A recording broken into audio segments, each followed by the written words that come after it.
The quiet shuttle ride home from the colony's education center was the last moment of peace 12-year-old Jaya Park would know for months. She sat alone near the back, watching stars streak by through the small window. Her test scores had come back perfect again, but she felt no pride in this.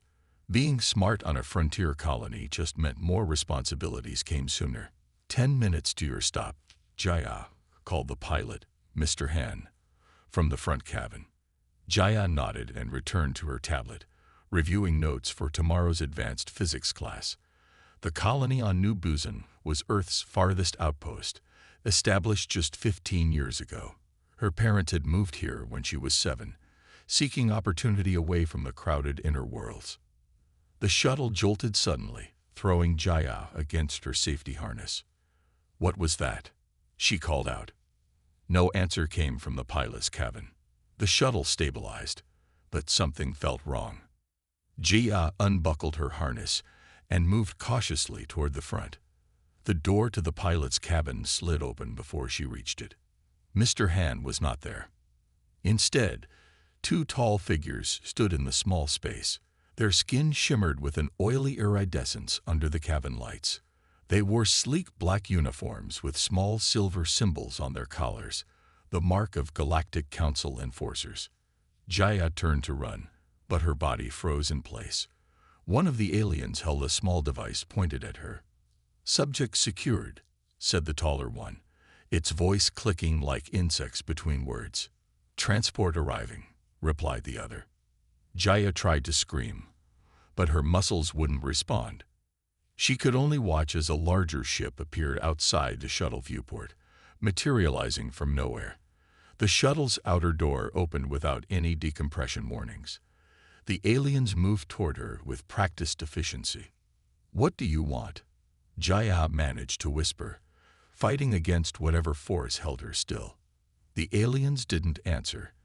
They simply lifted her immobile body and carried her into their waiting ship. The last thing Jaya saw before the doors closed was Mr. Han floating unconscious near the shuttle's emergency hatch. Taiho Park checked his watch again.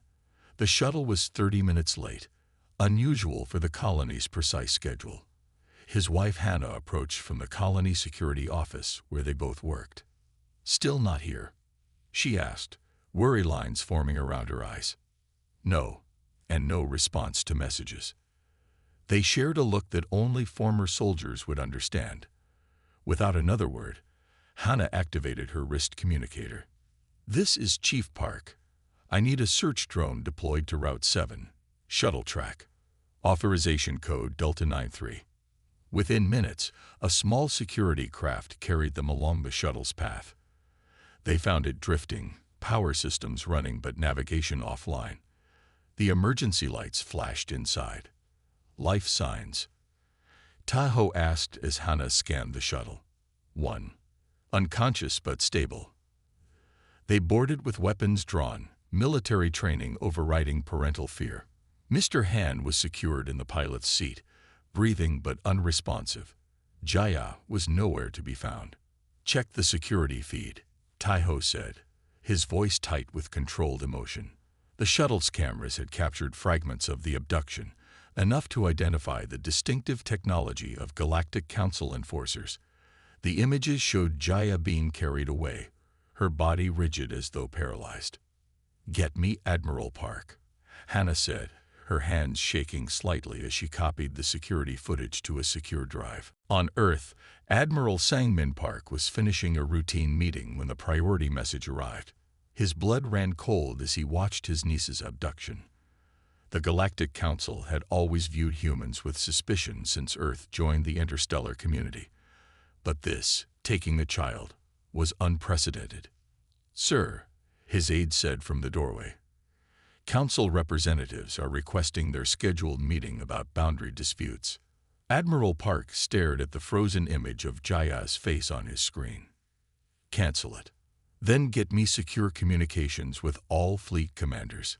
He stood, straightening his uniform. "And contact the Special Operations Division. Authorization. Shadow response." "Sir, that protocol hasn't been activated since we discovered what happened to the Arcturus colony. The Admiral's voice was ice. "They've taken one of our children. They will learn what happens when humanity is provoked." Within an hour, covered human intelligence ships were breaking orbit, bound for Council space. The Admiral's orders were clear: find Jaya Park, gather evidence of Council activities, and prepare for war if necessary. 3 light years away, Jaya woke in a sterile white room. A glass wall separated her from tall figures watching her with cold curiosity. One made notes on a translucent tablet. "Subject conscious," it said. "Begin Protocol 7. Jaya fought to remain conscious as cold liquid filled the examination chamber. It rose past her ankles, then her knees, climbing higher with each passing second. The clear fluid wasn't water. It had a strange smell, and made her skin tingle uncomfortably. Temperature dropping to -20 standard units, said one of the Council scientists watching from behind thick glass. Monitor neural responses. Jaya had lost track of how many days she had been here. Each morning, if it was morning, she couldn't tell without windows, began with different tests. Some tested her strength. Others measured how long she could go without sleep. This one was testing her resistance to extreme cold. The lead researcher, Du-jun, watched with troubled eyes as the liquid reached Jaya's chest. Unlike his colleagues who saw her as just a test subject, he was beginning to question their methods. "The human child's heart rate is rising," he noted. "Perhaps we should end this trial." "We have approval for full spectrum testing," replied his supervisor without looking up from her data screen. "Humans claim they are ready for greater galactic responsibilities. We must know their true capabilities." Jaya gasped as the freezing solution reached her neck. Her body trembled violently, but she refused to cry out. She had learned that showing weakness only led to more intense tests. "Subject exhibits remarkable temperature adaptation," the supervisor said. "Record all metabolic changes." Do-jun turned away, unable to watch. In his 300 years working for the Council's assessment division, he had never questioned their methods. Species evaluation was necessary to maintain galactic order, but something about this human child's quiet resistance troubled him deeply. When the test finally ended, Jaya was returned to her cell. The small room contained only a sleeping platform and a nutrition dispenser. She wrapped herself in the thin covering provided, still shivering from the cold test. "Why are you doing this?" she asked the empty room, knowing the invisible sensors would carry her words to her captors. No answer came, as usual. Jaya closed her eyes and did what she had done every day since her capture. She memorized everything. The layout of corridors they took her through, the faces of each scientist, the sounds of the facility's machinery. Her parents had taught her to be observant, though they never imagined she would need these skills in such a terrible situation. Meanwhile, on a lower level of the vast research station, human operative Yunji moved carefully through maintenance tunnels. Her false identity as a worker from one of the Council's client species had held for 3 weeks. The disguise, altered skin tone, and prosthetic facial features was uncomfortable but effective. "Section 12 clear," she whispered into her subdermal communicator, knowing the message would bounce through quantum relays back to human command. Yunji had been sent to confirm Jaya's location, but she had discovered something much worse. Yunji had been sent to confirm Jaya's location, but she had discovered something much worse. This section of the station contained dozens of holding cells, each occupied by beings from different species. All were undergoing similar assessment protocols. She waited until the night cycle when most staff rested, then accessed a data terminal using codes stolen from a careless technician. The files revealed a shocking truth. The Council had been conducting these experiments for centuries on representatives from every emerging civilization. This facility contains at least 30 test subjects from 8 different species, she reported through her secure channel. The Council has been systematically torturing members of any species they consider a potential threat. As Yunji downloaded evidence, she found records of previous human subjects dating back decades. None had survived the complete protocol. In the grand chambers of the Galactic Council itself, junior diplomat Na Young sat through another session of procedural debates. Her position was minor but provided access to classified communications. For weeks, she had struggled with what she had discovered about the Assessment Division's activities. When the session ended, she moved quickly to a secure terminal and inserted her access key. The files on the Human Containment Protocol appeared on her screen. With trembling hands, she copied them to a hidden storage device. "Diplomatic aide Mei Young," a voice said behind her. "Working late again." She turned to find Counselor Tashik watching her with narrowed eyes. He represented the hardline faction that believed humanity posed an existential threat to established galactic order. "Just reviewing tomorrow's agenda, sir," she said, forcing a smile. The counselor nodded slowly. "Dedication is admirable. But remember where your loyalties must lie." After he left, Na Young finished her copy and encoded it for transmission. Her conscience could no longer bear the weight of complicity. She would deliver this information to her human contact, even knowing the risk of execution for treason. Back in her cell, Jaya felt something she hadn't experienced since her capture: hope. During today's tests, she had noticed something odd. One of the scientists had deliberately left a panel unlocked during a monitoring procedure, and when their eyes had briefly met, he had blinked a pattern she recognized. It was an old Earth military code her parents had taught her: "Help coming." The extraction team breached the facility during the station's sleep cycle. 6 black-suited figures moved silently through an access tunnel that, according to Na Young's intelligence, was rarely monitored.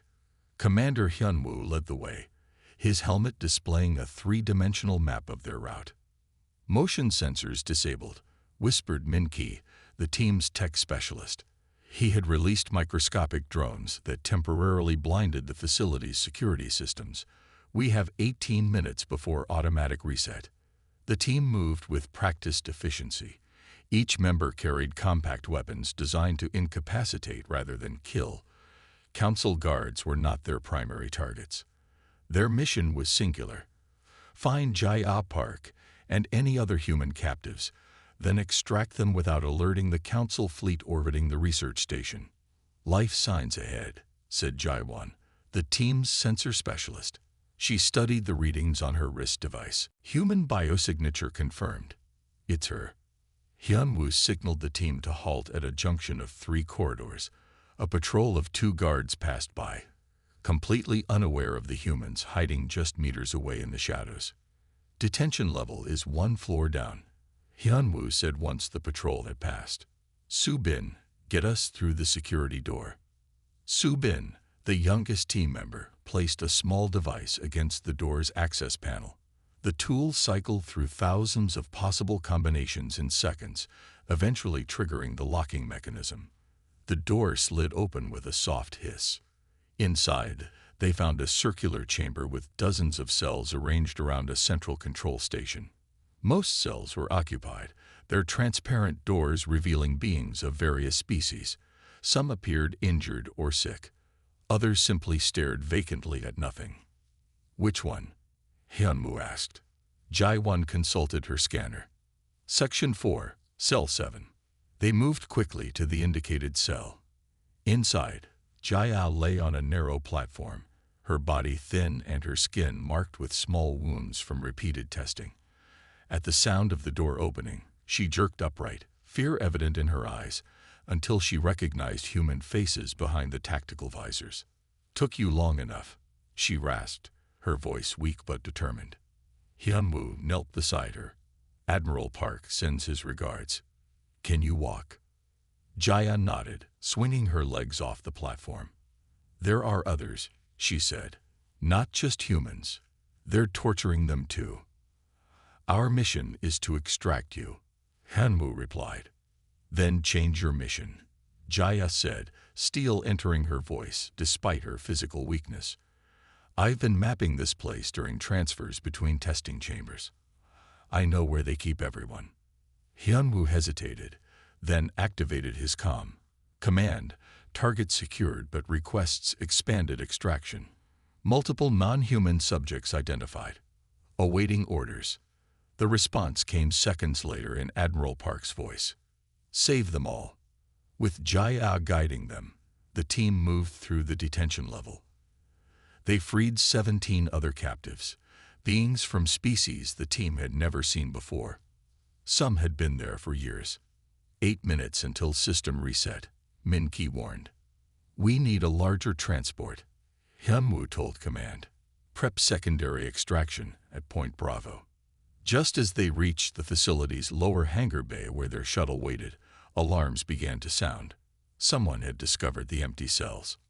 Move, Hyun-woo ordered as the hangar doors began to close automatically. The team rushed forward, helping the weakened captives toward the shuttle. Guards appeared at the opposite entrance, weapons drawn. Cover fire, Hyun-woo commanded. The team formed a protective line around the rescued prisoners, returning fire with stun weapons that dropped several guards instantly. In the chaos, Jaya noticed something on a nearby monitor, a broadcast from the council's central chamber.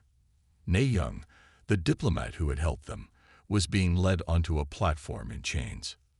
They caught her, Jaya whispered. Su-bin followed her gaze and cursed softly. On the screen, Ne-young stood tall despite her chains. A council elder read charges of treason and information sharing with primitive species. The sentence was execution, to be carried out immediately. The camera zoomed in on Ne-young's face as she spoke her final words. There is a better way. A flash of light, and the broadcast ended. Su-bin's hands tightened on his weapon. She knew the risks. The team's shuttle engines roared to life as the last of the rescued prisoners boarded. 3 council security ships were already launching from the upper hangars. Hang on, the pilot called as the shuttle shot forward, barely clearing the partially closed hangar doors. The sudden acceleration pressed everyone back against their seats. Jaya watched through a viewport as the research station grew smaller behind them. Then a larger human vessel appeared, opening its bay doors to receive their shuttle. Extraction complete, Hyun-woo reported. Target secure. Additional 17 non-human subjects rescued. As the shuttle docked inside the larger ship, Jaya felt tears on her cheeks, the first she had allowed herself since her capture. The doctor who came to examine her was gentle, her hands warm unlike the cold touch of council scientists. You're safe now, the doctor said. We're going home. Jia shook her head. No. First, we have to tell everyone what they've been doing. Joan stood in front of the courthouse, his heart pounding. After 3 years of working underground, today was the day. The small group of activists gathered around him looked nervous but determined. Are you sure about this? Maria whispered. She had been with him since the beginning, when water rationing first started, and the government denied the severity of the drought. We have no choice, John replied. He clutched the folder containing their evidence, hundreds of pages documenting how government officials diverted water to luxury resorts, while ordinary citizens suffered. The sky above was cloudless, a painful reminder of the drought that had devastated their region. Children now grew up never knowing what rain felt like. Wells had dried up. Farmers had abandoned their land. And still, the wealthy few continued watering their golf courses and filling their swimming pools. 3 months ago, John and his team had discovered the pipes. Hidden underground systems channeling water away from public reservoirs directly to private estates. They had taken photos, collected water samples, and gathered testimonies from former water department employees. Let's go, he said. The group walked up the courthouse steps. Reporters waited at the top, alerted by an anonymous tip. Camera flashes exploded around them as they approached the microphones. John took a deep breath. My name is John Mercer. For too long, we have been told that our water shortage is natural, unavoidable. That we must all make sacrifices. He opened the folder. These documents prove otherwise. He explained their findings as cameras recorded everything. How Mayor Wilson and his business partners had secretly redirected water supplies. How they had falsified drought reports. How they had silenced whistleblowers. People have died from dehydration while these men watered their lawns. Maria added, her voice breaking. Children have gotten sick from drinking contaminated water while these men filled their pools. As John spoke, police officers emerged from the courthouse. The crowd grew tense, but the officers made no move to stop them. "We demand an immediate investigation," John continued. "We demand that water be returned to the people. We demand justice." He handed copies of their evidence to reporters. The crowd, which had started small, was growing larger as people stopped to listen. An older woman pushed through to the front. "My grandson died last summer. The hospital said it was dehydration. They told us nothing could be done." More people began sharing stories. A farmer whose crops had failed. A mother whose children bathed once a week to save water. A teacher whose students fainted from thirst during class. Mayor Wilson arrived, flanked by security guards. His face turned pale when he saw the crowd and the cameras. "These are serious but unfounded accusations," he stammered when reporters thrust microphones at him. "I have always acted in the best interest of."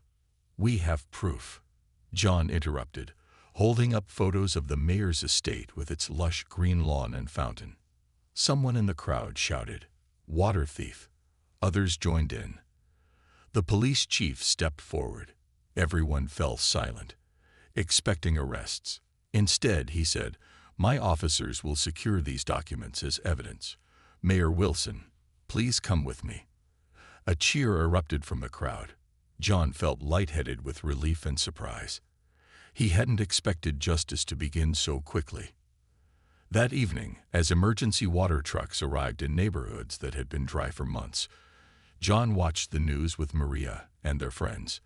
The mayor and 3 city council members had been taken in for questioning.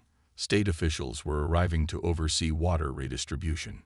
"It worked," Maria said softly, tears in her eyes. "They're actually listening." "This is just the beginning," John replied. "There will be resistance. The wealthy won't give up their water easily." "But we've broken their secret," another friend said. "Everyone knows now." Outside, dark clouds gathered on the horizon. The weather report had mentioned possible rain, the first in years. Whether it came or not, something had shifted today. The truth was out. People were standing together. John stepped outside and looked up at the gathering clouds. For the first time in years, he felt something like hope. Rain fell for 3 days after John's declaration. People called it a miracle, but Mayor Wilson's supporters called it proof that there had never been a real water crisis. 1 month later, John sat in a small cafe watching rain streak down the windows. The city had changed. Water flowed freely in all neighborhoods now.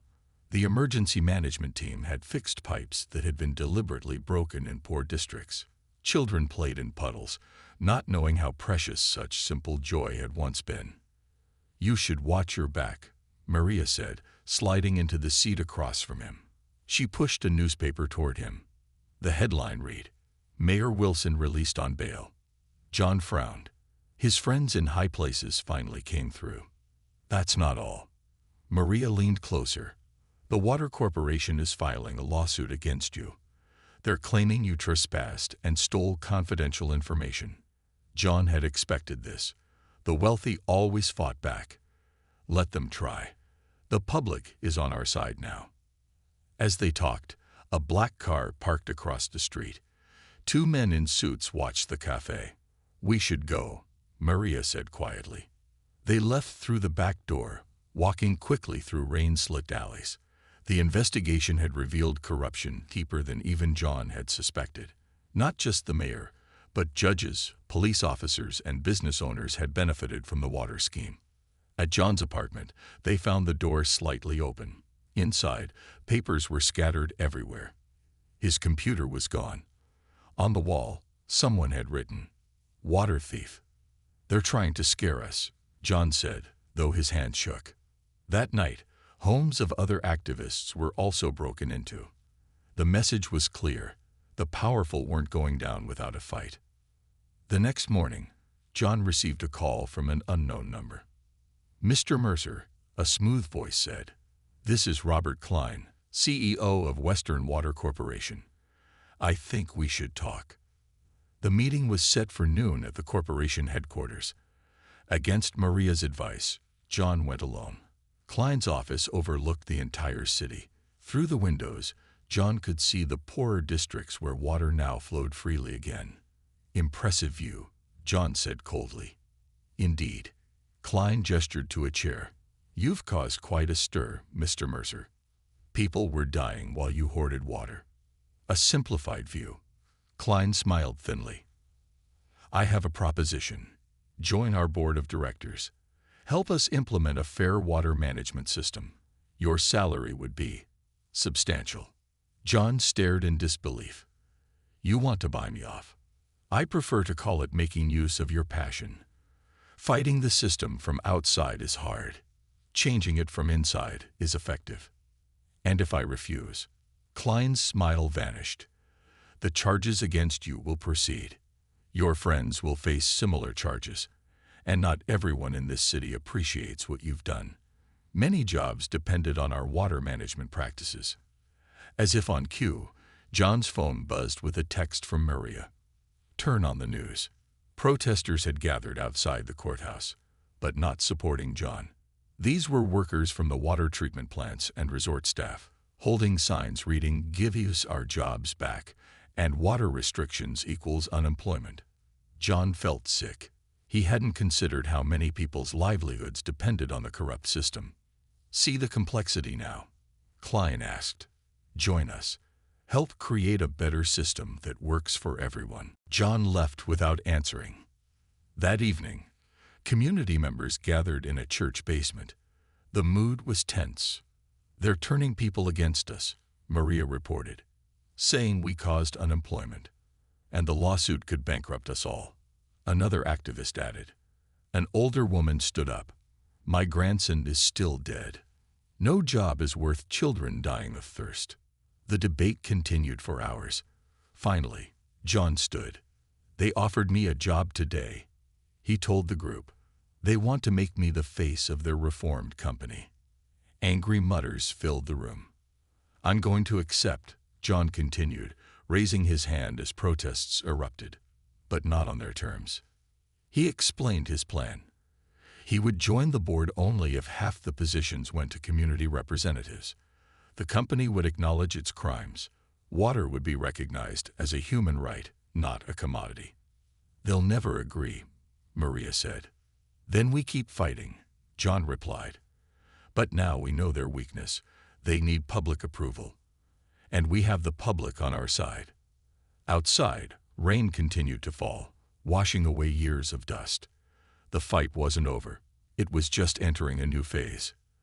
The reckoning had only begun.